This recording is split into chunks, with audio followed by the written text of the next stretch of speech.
ധർമ്മം എന്തെന്നറിയാമെങ്കിലും എനിക്ക് അനുഷ്ഠിക്കാനാകുന്നില്ല, അധർമ്മം എന്തെന്നറിയാമെങ്കിലും എനിക്കതിൽ നിന്നും പിന്മാറാൻ സാധിക്കുന്നില്ല എന്നാണ് ദുര്യോധനൻ്റെ കുറ്റസമ്മതം. അന്ധപ്രജ്ഞനായ ജീവന് ചഞ്ചലപ്രജ്ഞൻ എന്ന ഒരവസ്ഥയിലേക്ക് വികാസം സംഭവിച്ചതായി മനസ്സിലാക്കാം. ചാന്യത്രൈകോ വിഷ്ണുഃ വ്യർത്ഥം കുപ്യസി മയ്യസഹിഷ്ണുഃ.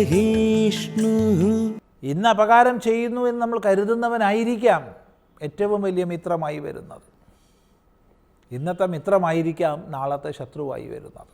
ഇത് ആപേക്ഷികമാണ്, പലതിൻ്റെ അപേക്ഷയിൽ നിലകൊള്ളുന്നതാണ്.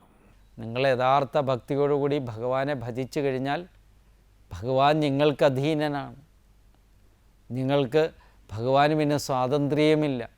നിങ്ങൾ ആഗ്രഹിക്കുന്നത് യഥോചിതം നൽകുകയും നിങ്ങളെ യഥോചിതം.